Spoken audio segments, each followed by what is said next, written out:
नमस्कार, स्वागत है आपका जीवन 24 के डिजिटल प्लेटफॉर्म पर और मैं हूं आपके साथ प्रियांशु मिश्रा। उत्तर प्रदेश में होने वाले 10 सीटों के उपचुनाव को लेकर सरगर्मी बढ़ रही है।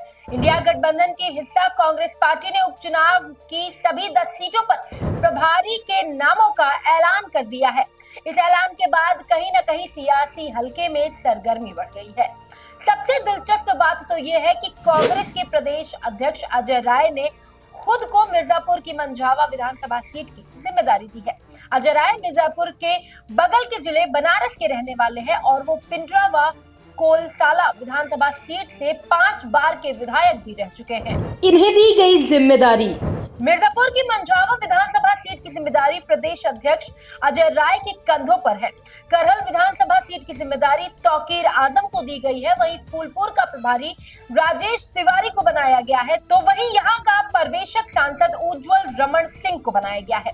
मिल्कीपुर की जिम्मेदारी पीएल पुनिया को दी गई है। अम्बेडकर नगर के कचहरी की जिम्मेदारी सत्यनारायण पटेल को दे दी गई है। गाजियाबाद की जिम्मेदारी कांग्रेस विधानमंडल दल के नेता आराधना मिश्रा को दी गई है।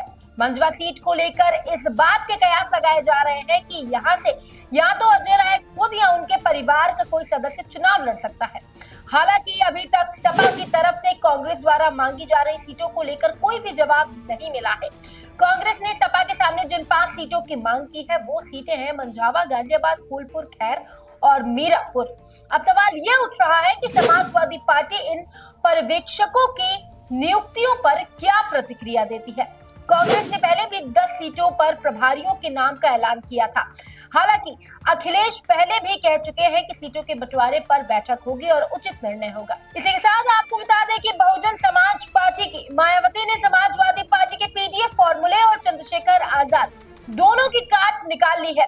बसपा सुप्रीमो 2027 विधानसभा चुनाव को जीतने के लिए पुराने फॉर्मूले पर लौट आई है, जिसके दम पर उन्होंने साल 2007 का चुनाव जीता था। बसपा संगठन को मजबूत करने के लिए मायावती बाम सेफ का पुनर्गठन करेंगी, जिसमें आकाश आनंद की भूमिका बेहद ही अहम होने जा रही है। मायावती अब बसपा को मजबूत बनाने के लिए पार्टी संस्थापक काशी राम के नुस्खे का इस्तेमाल करने की तैयारियों में लगी हुई है, जिसके तहत बसपा सालों बाद काशी राम की पुण्यतिथि पर 9 अक्टूबर को लखनऊ में बड़ा कार्यक्रम आयोजित करेगी, जिसमें हर विधानसभा के लोगों को लाने का लक्ष्य रखा गया है। और इसी के साथ बसपा को मजबूत करने के लिए बामफेट का पुनर्गठन भी किया जाएगा। पुरानी रणनीति पर लौटी बसपा। मायावती ने चंद्रशेखर आजाद के प्रभाव को कम करने के लिए उनके सामने आकाश आनंद की भूमिका को और प्रभावी बनाने की तैयारी की है, ताकि बसपा खोई जमीन को फिर से वापस पा सके। हर जिले में एक बाम फोर्स का अध्यक्ष और 10 उपाध्यक्ष बनाए जाएंगे।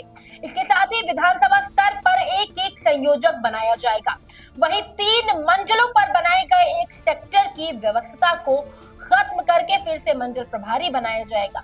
बसपा प्रमुख ने साल 2022 और हाल ही में किए गए सभी बदलावों को निरस्त कर दिया है, जिसमें सेक्टर व्यवस्था को खत्म करके फिर से मंडल प्रभारी बनाए गए हैं। हर जिले में 4-4 जिला प्रभारी भी बनाए जाएंगे। बसपा एक बार फिर सोशल इंजीनियरिंग के फॉर्मूले पर बढ़ेगी, जिसमें ब्राह्मण मुस्लिमों पर फोकस किया जाएगा। हर जिले में अब पहले की तरह मुस्लिम और ब्राह्मण भाईचारा कमेटी होगी। पार्टी में सतीश चंद्र मिश्रा और मुनकाद अली की भूमिका बढ़ाई जाएगी। आपको बता दें कि बामफोर्स भी ठीक उसी तरह काम करती है जैसे आरएसएस बीजेपी के लिए काम करती है। बामफोर्स ने समय समय पर दलितों के हितों की लड़ाई लड़ी है। फिलहाल आज की रिपोर्ट में इतना ही। ऐसी तमाम खबरों को जानने के लिए आप देखते रहिए जीवन 24।